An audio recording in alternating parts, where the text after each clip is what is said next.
आज है 24 मार्च, दिन शुक्रवार और वक्त हो गया जी बिजनेस की बहुत ही खास पेशकश इंडिया 360 का। मैं हूं दीपक डोभाल। करेंगे दिन भर की तमाम अहम खबरों का 360 डिग्री एनालिसिस, लेकिन सबसे पहले हेडलाइंस।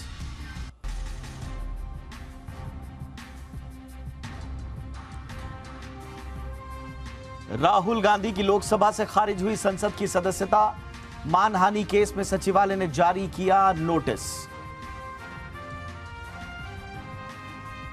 सदस्यता खत्म होने के बाद राहुल गांधी की पहली प्रतिक्रिया सामने। ट्वीट करके बोले, भारत की आवाज के लिए लड़ रहा हूं, हर कीमत चुकाने को तैयार। प्रधानमंत्री मोदी ने वाराणसी को दी 1800 करोड़ की परियोजनाओं की सौगात। पीएम मोदी बोले, हमारी सरकार गरीबों के लिए समर्पित।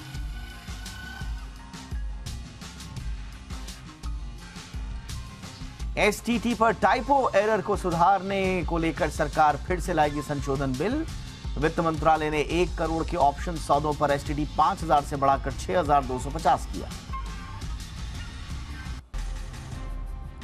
मेटा और अमेजॉन के बाद आईटी की दिग्गज कंपनी एक्सेंचर भी करेगी बड़ी छंटनी। 19,000 कर्मचारी होंगे बाहर। कंपनी के खराब ग्लोबल इकोनॉमिक आउटलुक को बताया जिम्मेदार। कवर स्टोरी में करेंगे 360 डिग्री एनालिसिस, बताएंगे कैसे आईटी में नौकरी आई और गई। एसटीटी पर कंफ्यूजन से बाजार दिन के निचले स्तरों के पास फिसले। निफ्टी 125 अंकों से ज्यादा गिरकर 17,000 के नीचे बंद। आईटी और एफएमसीजी को छोड़कर सभी सेक्टर दबाव में। और ये हेडलाइंस के बाद दिन भर क्या हुआ, इन अहम खबरों के अलावा ये भी आपको बताते हैं।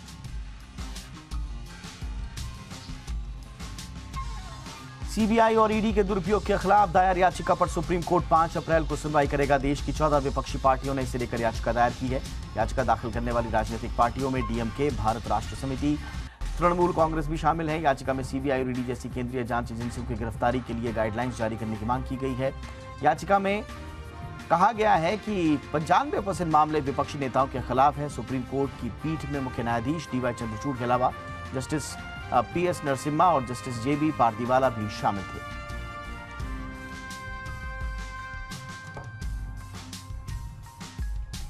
लंदन में भारतीय दूतावास के बाहर प्रदर्शन और देश के झंडे का अपमान करने वालों के खिलाफ दिल्ली पुलिस ने बड़ा एक्शन लिया है।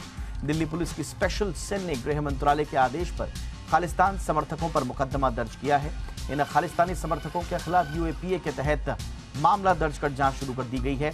पुलिस ऐसे लोगों की पहचान में जुटी है जो भारत के नागरिक होने के साथ बाहर रह रहे हैं और देश विरोधी प्रदर्शनों का हिस्सा रहे हैं। आपको बता दें कि अमृतपाल पर कार्रवाई से तिलमिलाए खालिस्तानी समर्थकों ने लंदन में भारतीय उच्चायुक्त के सामने उग्र प्रदर्शन किया था। भगोड़े खालिस्तानी अमृतपाल सिंह पर बहुत बड़ा खुलासा हुआ है। जिस जल्लुपुर खेड़ा गांव का वो निवासी है, वहां उसने फायरिंग रेंज बनाई हुई थी और वहां पर युवाओं को ट्रेनिंग दी जा रही थी। इसमें कुछ पूर्व सैनिक भी शामिल थे। पुलिस ने एक वीडियो जारी कर इसमें दिखाया है कि अमृतपाल के साथ रहने वाले फायरिंग की प्रैक्टिस किस तरह से कर रहे थे। पुलिस ने ट्रेनिंग देने के केस में 2 पूर्व सैनिकों की पहचान की है। पुलिस ने बताया कि दोनों के आर्म्स लाइसेंस रद्द कर दिए गए हैं।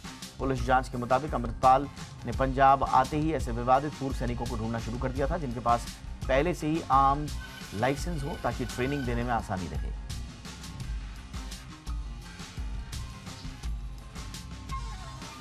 सुप्रीम कोर्ट ने यूएपीए को लेकर अहम फैसला दिया है। फैसले के मुताबिक गैर कानूनी संगठन का सदस्य होना भी अपराध माना जाएगा। सुप्रीम कोर्ट ने कहा कि गैर कानूनी संगठन का सदस्य होना ही यूएपीए के तहत कार्रवाई का आधार बन सकता है। खास बात यह है कि सुप्रीम कोर्ट ने अपने फैसले में साल 2011 का दिया अपना ही फैसला पलट दिया। 2011 में सुप्रीम कोर्ट की बेंच ने प्रतिबंधित संगठन उल्फा के सदस्य को जमानत दी थी। जमानत देते हुए बेंच ने कहा था कि महज किसी प्रतिबंधित संगठन की सदस्यता मात्र किसी व्यक्ति को अपराधी नहीं बनाती।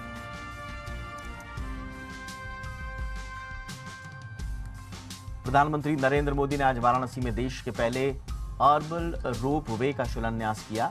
पहले उन्होंने वाराणसी के संपूर्णानंद विश्वविद्यालय में इस रोप वे की डिजाइन देखी। पीएम ने कहा कि वाराणसी के जाम से डरने वालों के लिए रोप वे अच्छी चीज है।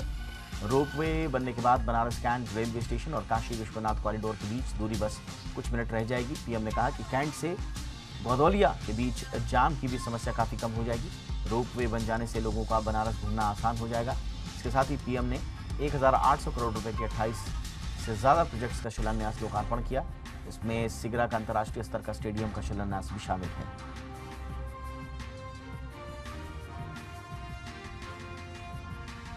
पीएम मोदी ने वाराणसी के रुद्राक्ष कन्वेंशन सेंटर पहुंचकर वहां वर्ल्ड टीबी दिवस पर आयोजित प्रदर्शनी का निरीक्षण किया। इस मौके पर पीएम मोदी ने कहा कि भारत 2025 तक टीबी खत्म करने के लक्ष्य पर काम कर रहा है। साथ ही उन्होंने ये भी कहा कि टीबी खत्म करने का ग्लोबल टारगेट 2030 है, लेकिन भारत 2025 तक टीबी खत्म करने के लक्ष्य पर काम कर रहा है।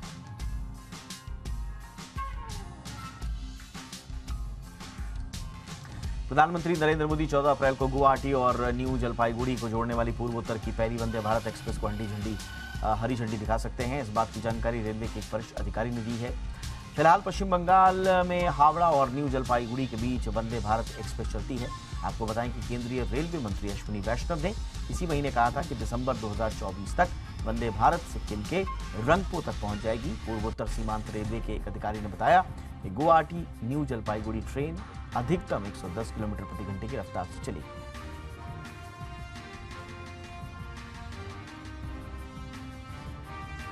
और आइए शुरू करते हैं हमारी कवर स्टोरी।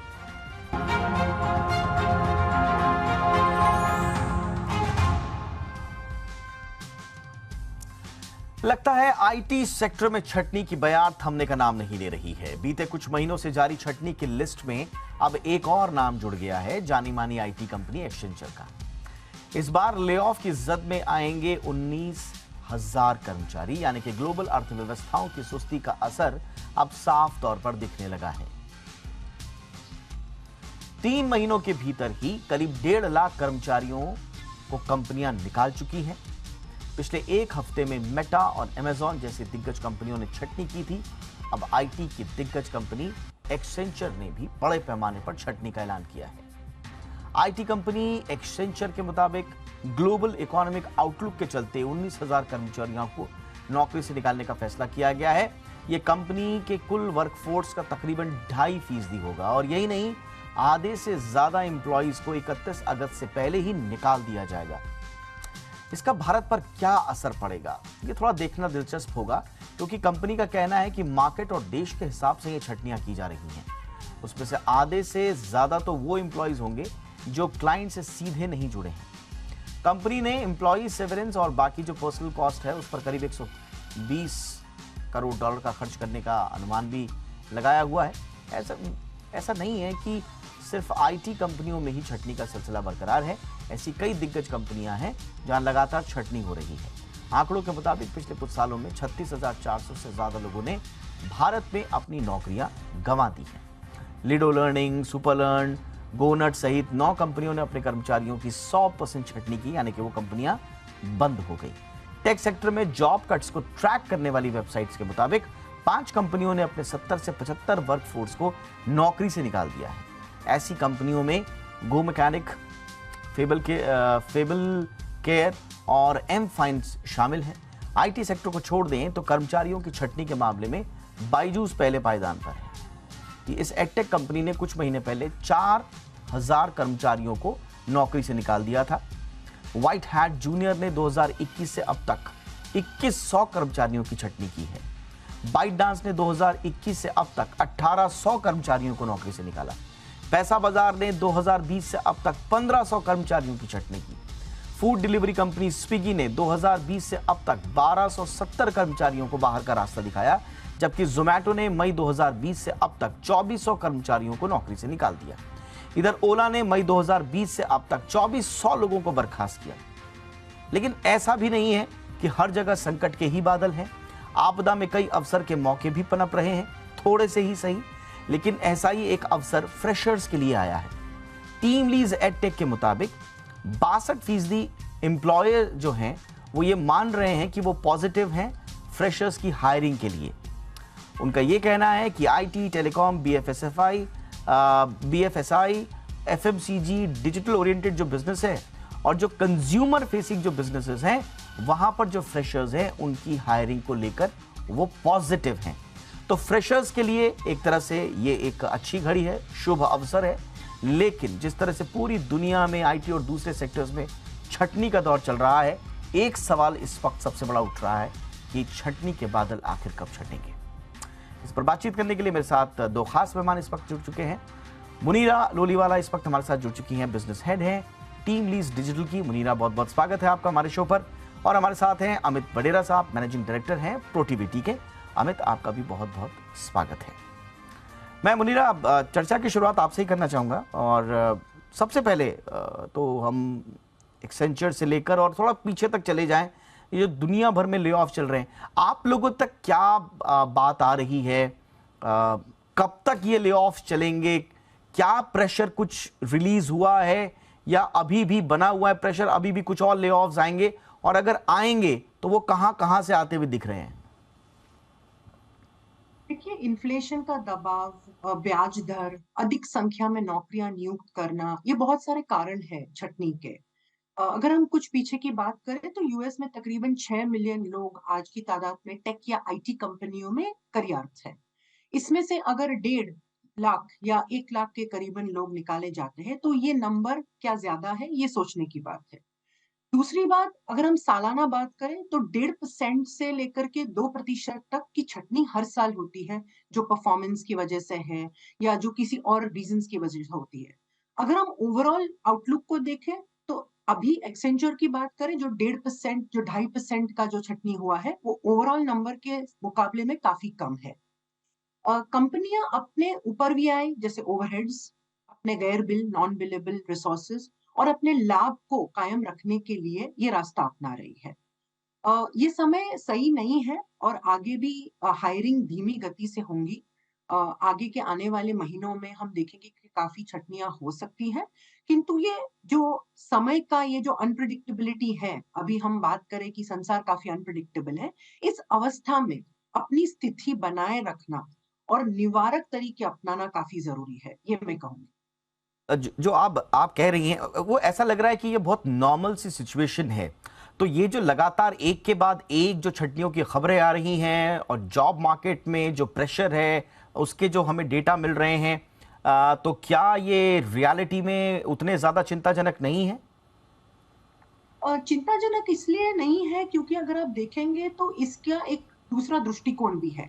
अगर हम इंडिया की बात करें, इंडिया भी टेक कंपनीज, आईटी स्टार्टअप से घिरा हुआ है, जिसका असर होगा।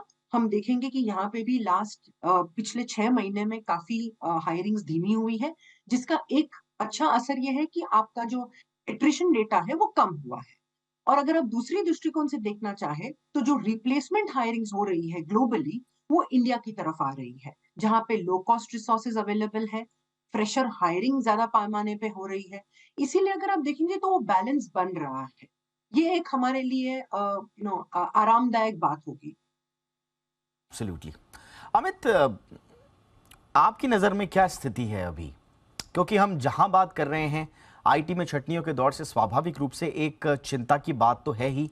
प्रॉब्लम भारत के लिए यह है कि दुनिया भर में कहीं भी छटनी हो और अगर वो आईटी से रिलेटेड है तो स्वाभाविक रूप से उसमें भारत के रूट्स निकल जाते हैं।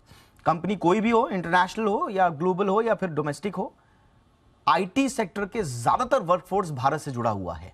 ऐसे में अगर अमेरिका में छट्टी हो रही है और भारत में चिंता ना हो तो ऐसा नहीं हो सकता।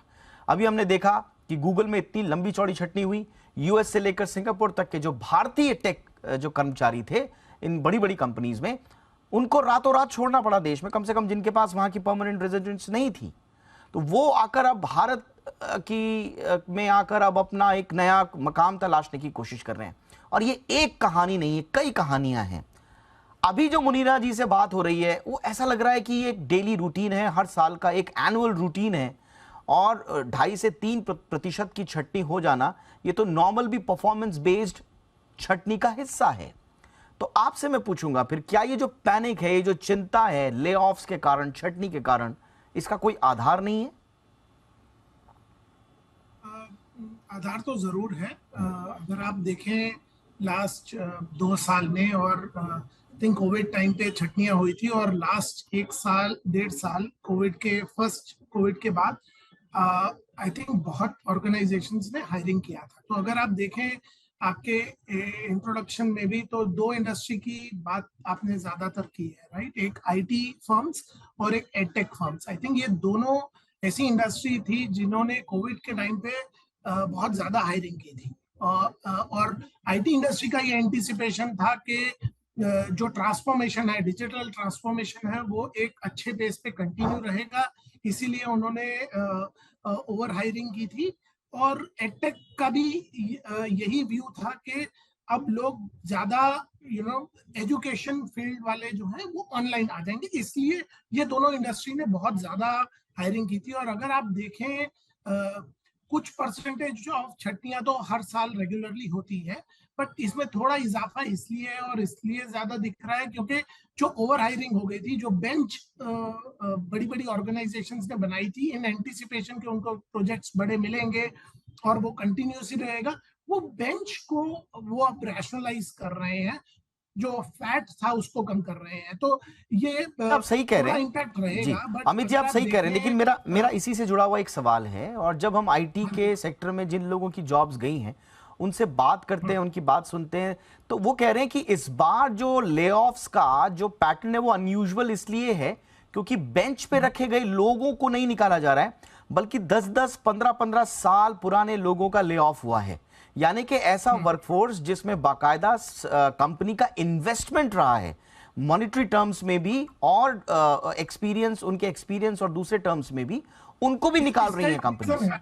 हाँ, इसका एक रीजन है। अगर आप देखें, आई थिंक 1 साल पहले आप ही के प्रोग्राम पे हम ये डिस्कस कर रहे थे कि कैंडिडेट्स जो है जो 50 to 100% सैलरी हाइक्स मांग रही है, राइट। और ये जो सारे थे ये एक्सपीरियंस लोग थे जो लेटरली मूव हो रहे थे, ये फ्रेशर्स नहीं थे जो बहुत ही ज्यादा सैलरी इंक्रीमेंट्स ले रहे थे, और वो ही जो है फैट है वो इंक्रीज हो गया था, राइट।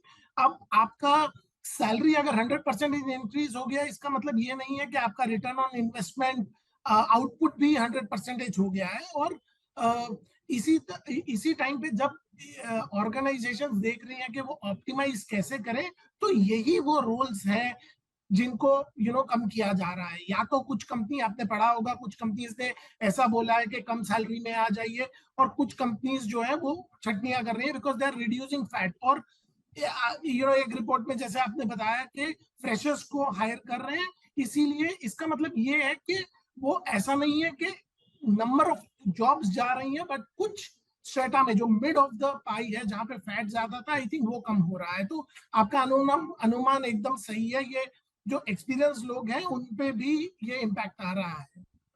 एब्सोल्युटली। अब मुनीरा, तो फिर अभी अगेन एक कंफ्यूजन वाली स्थिति आ जाती है क्योंकि हमसे ही कई लोग सवाल पूछते हैं। इनफैक्ट आप और अमित के साथ हम पहले भी शोज कर चुके हैं। एक महीने एक ऐसी रिपोर्ट आती है जिसमें वो कहते हैं कि साहब इस साल तो नौकरियां बहुत अच्छी होने वाली हैं, जॉब आउटलुक बहुत अच्छा है, डिस्पाइट कि मंदी के बादल हैं उसके बावजूद जॉब आउटलुक अच्छा है।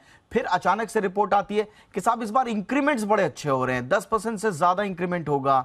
एंड देन अगेन फिर हमारे पास अलग अलग रिपोर्ट्स आती हैं कि लेऑफ्स चल रहे हैं और ये लेऑफ्स अभी जारी रहेंगे। तो एक जॉब मार्केट में बैठा हुआ एक आम आदमी जो कि वर्कफोर्स का हिस्सा है वो भी, और जो एक पोटेंशियल एक एम्प्लॉय होने वाला है वो भी कंफ्यूज हो जाता है कि यार 2023 हमें ले कहां जा रहा है, अच्छा है या बुरा है। तो क्या हमारे पास सीधा सीधा आंसर है इसका कोई, मुनीरा? सीधा जवाब ये है दीपक जी कि अगर आप देखने जाए तो आज के जो नवयुवक है, जो रोजगार है, वो काफी इंटेलिजेंट है, काफी स्मार्ट है। पहले की तरह जैसे आपने अभी भी कहा कि यूएस में लोगों को रातों रात निकाल दिया, उन्हें इंडिया आना पड़ा। अगर हम 90s में बात करें तो ये 90s में भी हो चुका है, लेकिन उस समय जो उनकी स्थिति थी, इस समय जो युवा है वो उनकी स्थिति वैसी नहीं है। आजकल के युवा काफी बोल्ड है, काफी रिलेटेबल है, उनके पास काफी अलग अलग साधन है।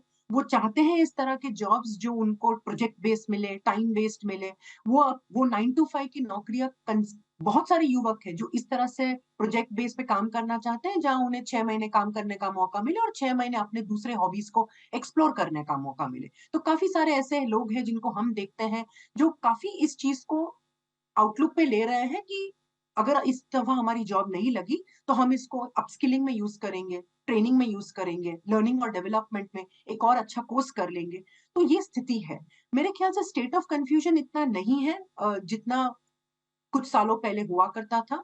लगभग सभी कंपनियों ने कोविड के दौरान और कोविड से पहले काफी ज्यादा वेतन पर लोगों को हायर किया था, जो अभी अमित ने भी कहा, वही चीज मैं दोहराना चाहती हूँ। इसलिए अभी ये जो सारी कंपनीज हैं जिनका एक्विजिशन, अधिग्रहण कॉस्ट जिसे हम कहेंगे, वो बैलेंस करना जरूरी है, क्योंकि अभी भी अब हम भूल रहे हैं कि काफी लाखों की तादाद में रोजगार हैं जो इन्हीं कंपनियों के साथ जुड़े हुए हैं, और आगे भी बहुत सारे रोजगार आएंगे जो इनके साथ जुड़ेंगे। तो स्टेबलाइज करने की बहुत ज्यादा आवश्यकता है, और जो कंपनियां तथा रोजगार है वो हर चीज अपने आगे वाले प्रोजेक्शंस पे लेना चाहिए। अगर हम एक्सेंचर की ही बात करें, उन्होंने छटनियां की, लेकिन क्या उनके वार्षिक रेवेन्यू का अनुमान काफी ज्यादा प्रतिशत से कम हुआ है? नहीं, वो सिर्फ 8 से 11 और 11 से 10% तक आकर रुका है, which is a positive outlook. Okay. अब देखिए, अब इसका मतलब एक चीज समझ में आता है, जो वल्नरेबिलिटी ऑफ जॉब्स है खास तौर से आईटी सेक्टर में, उसका स्वरूप किस तरह का? अमित, मैं आपके पास आना चाहूंगा। क्या ये माना जाए कि एक जमाने में जो कहा जाता था कि आप पढ़ लिख के इंजीनियर बनने के बाद आईटी सेक्टर में चले जाइए और आपका रिटायरमेंट सुरक्षित है, एक लंबी, एक दीर्घकालिक, एक स्टेबल जॉब आपको मिलेगी, तो क्या वो आईटी सेक्टर में वो दीर्घकालिक अवधि की जो अवधारणा थी, उससे क्या एम्प्लॉयर और एम्प्लॉई दोनों की मैं बात कर रहा हूं, क्या वो बाहर आ रहे हैं? अब वो चाहते हैं कि हमें थोड़ा ज्यादा पैसा मिल जाए, भले ही प्रोजेक्ट बेस्ड मिले, हमें इतनी चिंता नहीं है, आप 6 महीने 1 साल बाद हमें इस प्रोजेक्ट से बाहर हो जाए, हम दूसरी जगह ज्वाइन कर लेंगे, क्योंकि एवेन्यूज शायद ज्यादा हैं। तो आईटी सेक्टर के अंदर चल क्या रहा है? क्या वो दीर्घकालिक जॉब की अवधारणा खत्म हो गई, अब सिर्फ प्रोजेक्ट बेस्ड ही रह गया है सब कुछ? आई थिंक नहीं, सब कुछ प्रोजेक्ट बेस्ड नहीं है, बट अगर आप देखें तो कोविड ने एम्पलीफाई कर दिया है, और लास्ट 5 साल से इनफैक्ट जो एम्प्लॉयर एम्प्लॉय रिलेशनशिप है वो एक टैक्सी कैब रिलेशनशिप हो गया है, राइट? तो हर कोई अपने आप को मैक्सिमाइज करना चाह रहा है, और आज की जनरेशन ये जानती है कि बहुत अच्छी तरह के से वो अपना टाइम यूटिलाइज करके अपना पोटेंशियल को वो मैक्सिमाइज कर सकते हैं। अब जैसे कि प्रोटिविटी, हम लोग कंसल्टिंग फर्म है, राइट? तो हम cyber security, anti money laundering, risk compliance, governance के एरिया में काम करते हैं। और अगर मैं देखूं तो यहाँ पे रिक्वायरमेंट्स बढ़ रही हैं, तो ऐसा नहीं है कि छटनियां हो रही हैं और जॉब्स नहीं है। एक्चुअली ये एरिया में जहाँ पे गवर्नेंस चाहिए, साइबर सिक्योरिटी चाहिए, ये सारे एरिया में अभी भी टैलेंट की जरूरत है। तो ये जब छटनियां होती है ना, तो इसका ये भी अंदेशा होता है कि एक शिफ्ट हो रहा है, और ये शिफ्ट 2 तरीके से हो रहा है। एक तो द प्रोफाइल चेंज हो रही होती है, और दूसरा ये शिफ्ट इसलिए कि किस तरह के अपने लोग लेने हैं, और किस तरह की कैंडिडेट्स ने जॉब करनी है। उनको एक परमानेंट स्टेडी जॉब चाहिए, या वो एक फ्लेक्सिबल असाइनमेंट और प्रोजेक्ट बेस्ड जॉब्स करना चाहते हैं। तो मैं ये अनुमान लगा रहा हूँ कि ये एक शिफ्ट है। हालांकि जो एक माहौल क्रिएट हुआ है, उसमें जरूर ये एक स्लो डाउन दिखेगा और कुछ समय तक दिखेगा।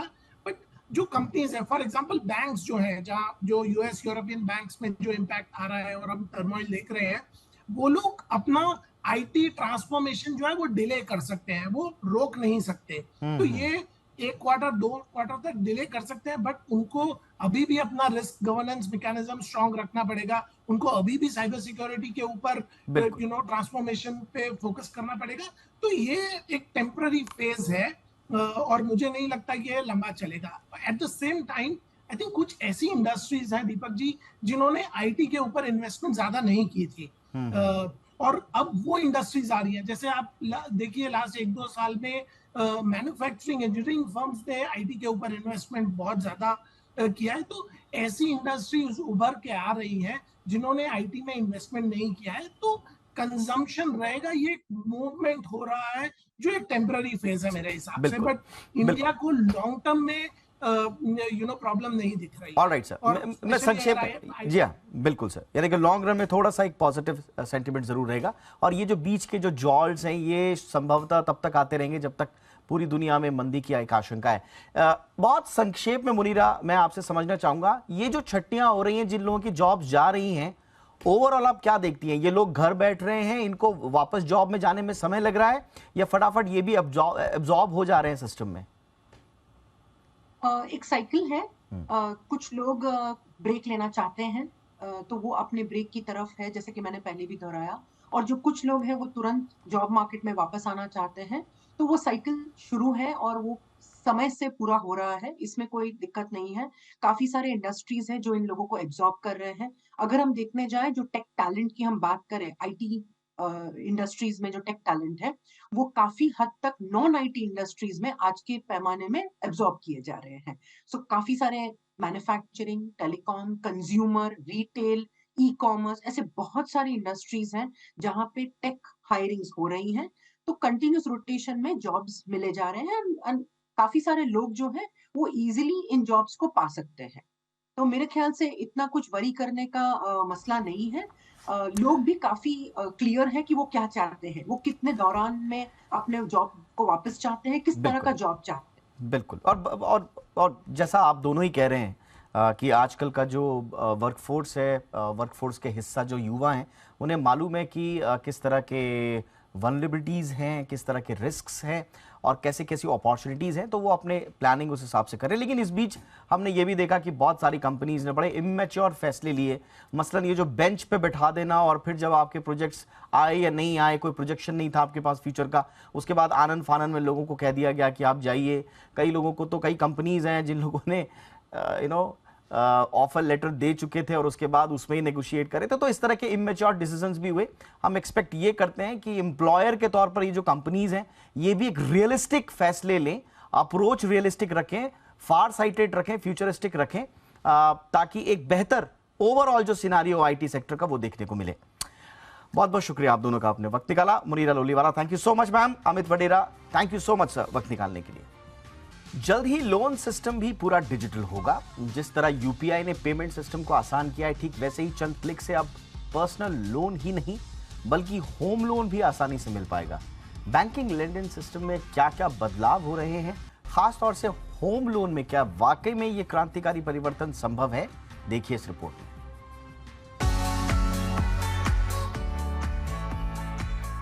बढ़ते डिजिटलाइजेशन के दौर में अब भारतीय बैंक लोन सिस्टम भी पूरी तरह से डिजिटल करने की तैयारी में है।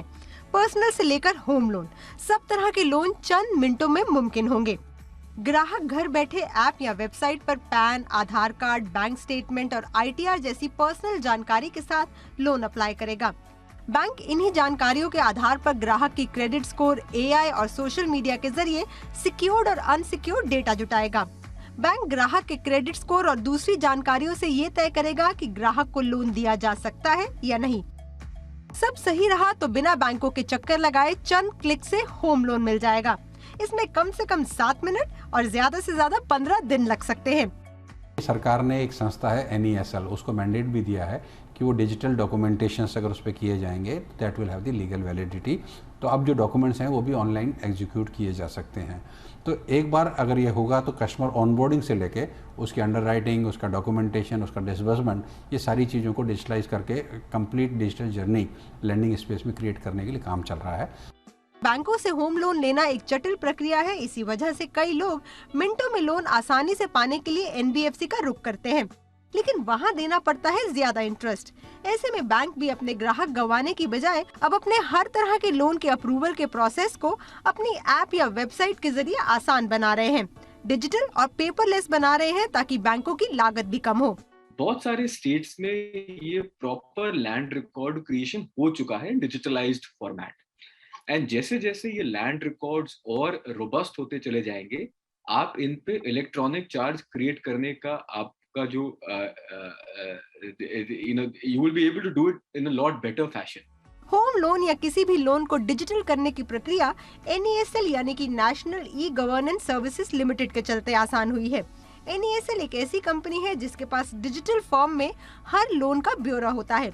लोन के डिजिटल अप्रूवल को आसान करने के लिए NESL आपके आधार के जरिए ई सिग्नेचर की सुविधा देता है और स्टॉक होल्डिंग कॉर्पोरेशन के साथ मिलकर ई स्टैंपिंग की। इसमें दिक्कत सिर्फ उन्हीं राज्यों में आ सकती है जहां ई स्टैंपिंग की सुविधा शुरू नहीं हुई है। डिजिटल लोन अप्रूवल से बैंक्स का कस्टमर काउंट बढ़ेगा और डिजिटल बैंकिंग की बदौलत कई बैंक्स का बिजनेस 30 से 40% तक ऊपर जा सकता है। पेमेंट सिस्टम के बाद भारतीय बैंक लोन सिस्टम भी अब पूरी तरह से डिजिटल करने में जुटे हैं। उम्मीद यही कि ये गोल अगले साल के फाइनेंशियल ईयर के अंत तक पूरा हो जाए। एकता सूरी, जी मीडिया, मुंबई। कांग्रेस नेता राहुल गांधी की संसद सदस्यता रद्द कर दी गई है। लोकसभा सचिवालय से इस संबंध में एक पत्र जारी करके ये कहा गया है। मानहानि केस में सूरत की कोर्ट ने उन्हें 2 साल की सजा सुनाई थी। राहुल गांधी ने 2019 में कर्नाटक की सभा में मोदी सरनेम को लेकर बयान दिया था। कांग्रेस पार्टी के नेता राहुल गांधी की संसद सदस्यता रद्द होने की जैसे ही खबर आई, देश भर में सियासी माहौल गर्मा गया। लोकसभा सचिवालय ने नोटिफिकेशन जारी कर कांग्रेस के वायनाड से सांसद राहुल गांधी की सदस्यता रद्द कर दी। यानी 8 साल तक राहुल गांधी संसद में बैठना तो दूर, संसद की चौखट पर भी पैर नहीं रख सकेंगे। लोकसभा सचिवालय के फैसले के बाद कांग्रेस पार्टी समेत पूरे विपक्ष में कोहराम मच गया है। कांग्रेस पार्टी ने इस फैसले के खिलाफ साफ कर दिया कि वो कानून और राजनीतिक तरीके से आगे की अपनी लड़ाई लड़ेंगे। आपको बता दें कि कांग्रेस नेता को सूरत की कोर्ट से मिली सजा के बाद लोकसभा सचिवालय ने रिप्रेजेंटेशन ऑफ पीपुल्स एक्ट धारा 8(3) के मुताबिक सदस्यता रद्द की है। यानी सजा की अवधि पूरी होने के अगले 6 साल बाद भी चुनाव नहीं लड़ पाएंगे राहुल। यानी राहुल गांधी अगले 8 सालों तक चुनाव नहीं लड़ पाएंगे। दरअसल राहुल गांधी ने साल 2019 में एक भाषण दिया था जिसमें उन्होंने आपत्तिजनक ढंग से कहा था कि सभी मोदी सरनेम के लोग चोर क्यों होते हैं, जिसके बाद पूर्णेश मोदी ने सूरत की कोर्ट में केस किया था। सूरत कोर्ट ने गुरुवार को इस मामले में फैसला सुनाते हुए राहुल गांधी को 2 साल की सजा सुनाई है। हालांकि कांग्रेस नेता राहुल गांधी के पास अब भी विकल्प बचे हैं, जैसे अगर ट्रायल कोर्ट सजा पर रोक लगाए या ऊपरी अदालत सजा कम करे या फिर हाई कोर्ट फैसला रद्द कर दे। आने वाले दिनों में जैसे जैसे आम चुनाव नजदीक आएंगे, कांग्रेस बनाम बीजेपी ही नहीं बल्कि सत्ता पक्ष बनाम विपक्ष के बीच जोरदार सियासी संग्राम छिड़ जाएगा। ब्यूरो रिपोर्ट, जी मीडिया। और लोकसभा की सदस्यता रद्द होने के बाद राहुल गांधी ने ट्वीट करके कहा कि वो भारत की आवाज के लिए लड़ रहे हैं। उन्होंने लिखा कि वो हर कीमत चुकाने को तैयार हैं। जानकारों का यह भी कहना है कि दिल्ली में राहुल गांधी को सरकारी बंगला खाली करने के लिए भी कहा जा सकता है। अगर राहुल गांधी की सजा का फैसला ऊपरी अदालतें भी बरकरार रखती हैं तो वो अगले 8 साल तक चुनाव नहीं लड़ पाएंगे। 2 साल की सजा पूरी करने के बाद वो 6 साल के लिए अयोग्य रहेंगे।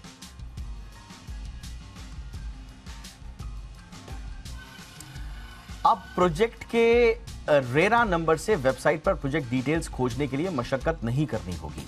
महाराष्ट्र रेरा ने एक नई पहल की है। अब प्रोजेक्ट को जारी होने वाले रजिस्ट्रेशन सर्टिफिकेट पर QR कोड होगा।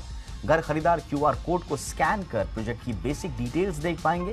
साथ ही प्रोजेक्ट के रजिस्ट्रेशन सर्टिफिकेट को डाउनलोड भी कर सकेंगे। रियल एस्टेट सेक्टर में पारदर्शिता को देखते हुए महारेरा का ये एक बेहतर कदम है।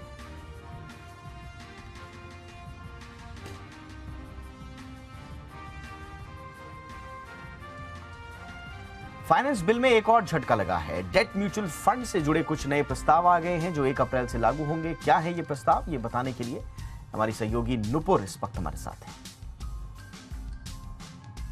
बिल्कुल सही कहा आपने। जो आज अमेंडमेंट्स जो जिनको मंजूरी मिली है फाइनेंस बिल में, उसमें एक बड़ा बदलाव सामने आया है जहां पे डेट म्यूचुअल फंड को लॉन्ग टर्म कैपिटल गेन्स के जो बेनिफिट है उसके दायरे से अब बाहर कर दिया गया। इसका मतलब ये होता है कि जो डेट म्यूचुअल फंड है उन पर अब लगेगा स्लैब रेट पर टैक्सेशन। इंडेक्सेशन का बेनिफिट अब नहीं मिलेगा। तो डेट म्यूचुअल फंड्स क्या होते हैं? डेट म्यूचुअल फंड्स बेसिकली वो है जहाँ पे इक्विटी का इन्वेस्टमेंट 35% से कम होता है। जिन म्यूचुअल फंड में इक्विटी का इन्वेस्टमेंट 35% से ज़्यादा होता है और बाकी का डेट में बॉन्ड्स में होता है, उन डेट म्यूचुअल फंड्स को अब मार्जिनल रेट पे टैक्स स्लैब की रेट पर टैक्सेशन लगाया जाएगा। पहले 3 साल से ज़्यादा अगर आप होल्ड करते थे उसे लॉन्ग टर्म की कैटेगरी में डाला जाता था, जिस पर इंडेक्सेशन के साथ 20% टैक्स लगता था और बिना इंडेक्सेशन के साथ 10% टैक्स लगता था। अब डेट म्यूचुअल फंड की कैटेगरी जो यहाँ पर सामने आ रही है उसमें गोल्ड फंड्स के साथ साथ इंटरनेशनल फंड्स भी इंक्लूडेड है। तो ये कैटेगरी पर भी स्लैब रेट के साथ टैक्स लगेगा अब आने वाले साल में। इम्पॉर्टेंट बात ये है यहाँ पर कि जो इन्वेस्टमेंट 1 तारीख के बाद किए जाएंगे उन पे ये नए नियम लागू होंगे।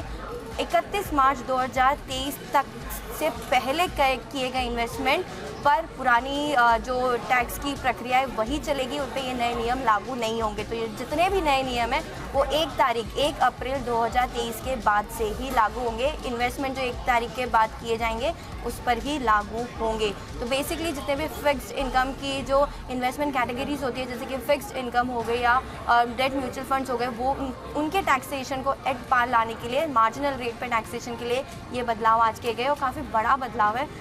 जहाँ पे जो इन्वेस्टमेंट आप 1 तारीख के बाद करेंगे तो आपका जो रिडिम्पशन होगा उस पर टैक्सेशन स्लैब रेट पर लगाया जाएगा, ना कि लॉन्ग टर्म कैपिटल गेन्स के जो बेनिफिट्स मिलते थे वो नहीं मिलेंगे।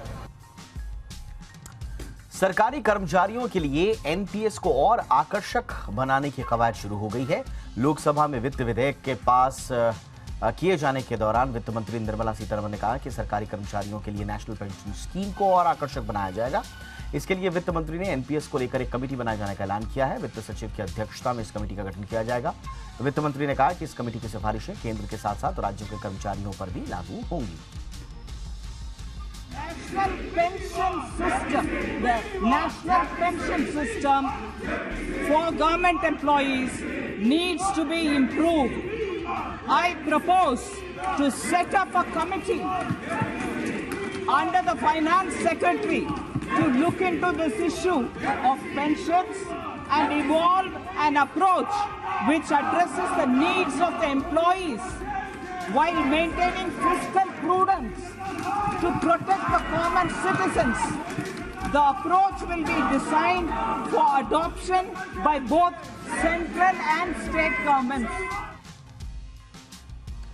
एसटीटी यानी सिक्योरिटी ट्रांजैक्शन टैक्स को लेकर हुए कंफ्यूजन के बाद वित्त मंत्रालय ने सफाई जारी की है। मंत्रालय ने बताया कि ऑप्शंस पर एसटीटी 0.05% से बढ़ाकर 0.062% किया गया है। वित्त मंत्रालय ने साफ कर दिया कि ऑप्शन में एसटीटी 25% बढ़ाया गया है, यानी 1 करोड़ रुपए के ट्रेड पर 5,000 रुपए की जगह 6,250 रुपए एसटीटी के रूप में लगेंगे। सरकार एसटीटी पर टाइपो एरर को सुधारने के लिए फिर बिल लाएगी। प्रोसेस ऑफ एराटा की प्रक्रिया के जरिए यह बदलाव किया जाएगा।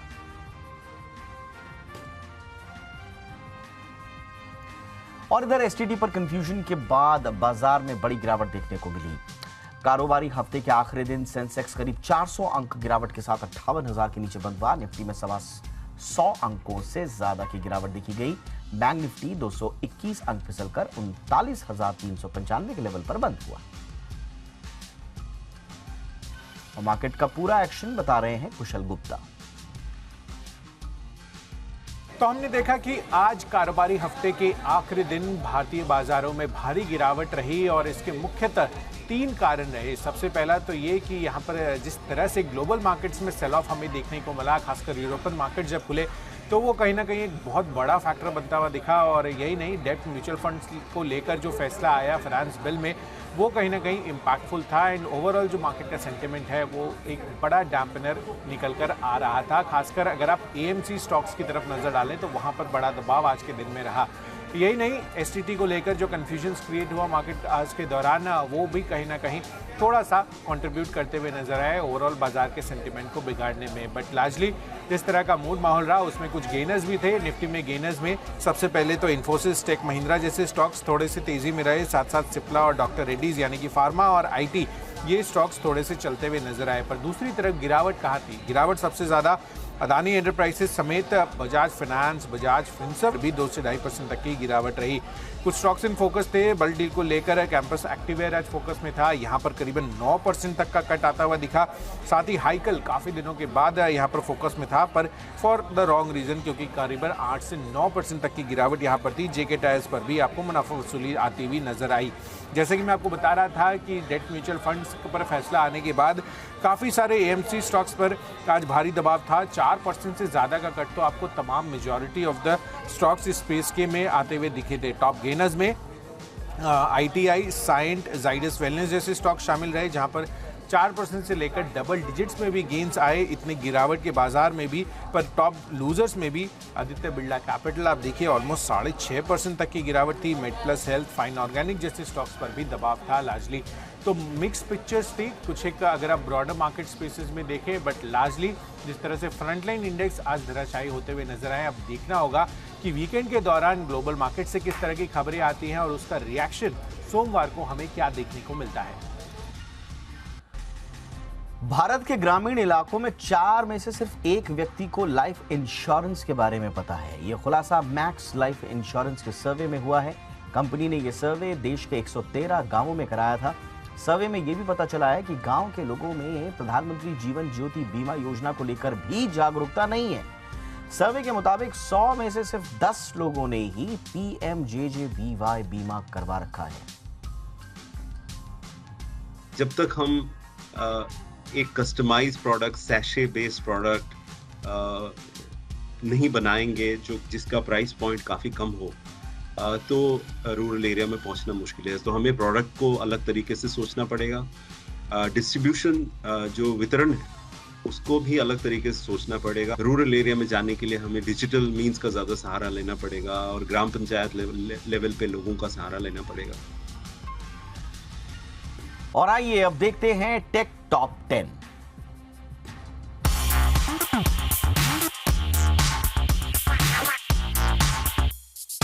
हेलो एवरीवन, मैं हूं मोहिनी भदौरिया। आप देख रहे हैं टेक टॉप 10। हर हफ्ते की तरह आज हम फिर हाजिर हैं टेक्नोलॉजी से जुड़े 10 बड़े अपडेट्स के साथ। 6G विजन डॉक्यूमेंट से लेकर नथिंग के ईयर 2 लॉन्च तक, जाने इस हफ्ते क्या क्या हुआ खास। 5G के बाद अब इंडिया 6G सर्विस पर गियर शिफ्ट करेगा। पीएम मोदी ने 6G विजन डॉक्यूमेंट पेश कर दिया है। इसे पेश करते हुए पीएम ने कहा, ये डिकेड भारत का टेकेड है। भारत का टेलीकॉम और digital model smooth, secure, transparent होने के साथ साथ ट्रस्टेड और टेस्टेड है। नथिंग ने लॉन्च किए नथिंग ईयर 2 ईयरबड्स। ये नथिंग का दूसरा ईयरबड है। इससे पहले नथिंग ईयर 1 लॉन्च हो चुके हैं। नथिंग ईयर 2 में फुल चार्ज करने पर 36 घंटे का प्लेबैक टाइम मिलेगा। ये एक्टिव नॉइज कैंसिलेशन और IP54 रेटिंग के साथ आते हैं। इसकी कीमत 9,999 रुपए है। नोकिया ने इंडियन मार्केट में Nokia C12 Pro smartphone launch कर दिया है। ये 2 स्टोरेज वेरिएंट के साथ अवेलेबल है। इसके 3GB रैम 64GB स्टोरेज वाले टॉप वेरिएंट की कीमत 7,499 रुपए है। iQOO ने लॉन्च किया iQOO Z7 5G स्मार्टफोन। ये MediaTek Dimensity 920 5G प्रोसेसर से लेस है। 4500 mAh बैटरी और 64 मेगापिक्सल कैमरा मिलता है। इसके 6GB और 128GB वेरिएंट की कीमत 18,999 रुपए है। HP ने भारत में latest Pavilion Aero 13 notebooks launch कर दी है। ये AMD Ryzen 7000 सीरीज प्रोसेसर के साथ आते हैं। इसमें Wi-Fi 6 कनेक्टिविटी और 10.5 घंटे की बैटरी लाइफ मिलती है। इनका वजन 970 ग्राम है। इसके Ryzen 5 मॉडल की शुरुआती कीमत 72,999 रुपए है। वहीं Ryzen 7 मॉडल की शुरुआती कीमत 82,999 रुपए है। माइक्रोसॉफ्ट बिंग ने यूजर्स के लिए जारी किया नया टूल। इस टूल का नाम बिंग इमेज क्रिएटर है। इसे OpenAI ने पेश किया है। बिंग इमेज क्रिएटर की मदद से यूजर डिस्क्रिप्शंस देकर पसंदीदा पिक्चर्स मांग सकेंगे। Asus ने लॉन्च किया Pro Art माउस। इसमें 3 स्क्रॉलर बटन, मोड और पावर के साथ पंच बटन दिया गया है। ये 4200 DPI tracking sensor finger strap के साथ आता है। माउस MD300 को एक साथ 4 डिवाइसेस से कनेक्ट कर सकते हैं। इसकी कीमत 8,499 रुपए है। गिज़मोड ने लॉन्च की वोग स्मार्ट वॉच। इसमें 1.95 इंच HD डिस्प्ले है। ये advance Bluetooth calling smart watch है जो IP67 रेटिंग के साथ आती है। ये सिंगल चार्ज के बाद 10 दिनों तक चलती है। इसकी कीमत 1,999 रुपए है। WhatsApp ने ग्रुप एडमिन्स के लिए नया अपडेट जारी किया है। अब एडमिन के पास कंट्रोल होगा कि वो ग्रुप में किसे शामिल करें और किसे नहीं। यानी एडमिन के पास अप्रूव और रिजेक्ट की रिक्वेस्ट आएगी। इसके अलावा एडमिन कॉन्टेक्ट लिस्ट में यूजर का नाम सर्च करके कॉमन ग्रुप्स का भी पता लगा सकते हैं। टेक्नो ने इंडियन मार्केट में Spark 10 Pro लॉन्च कर दिया है। इसमें 8GB रैम और 128GB स्टोरेज दी गई है। Spark 10 Pro 6.78 inch full HD dot in display के साथ आता है, जिसमें 5000 mAh बैटरी मिलती है। इसकी कीमत है 12,499 रुपए। तो ये थी टेक जगत की 10 बड़ी खबरें। अगले हफ्ते हम फिर हाजिर होंगे। तब तक के लिए देखते रहिए जी बिजनेस।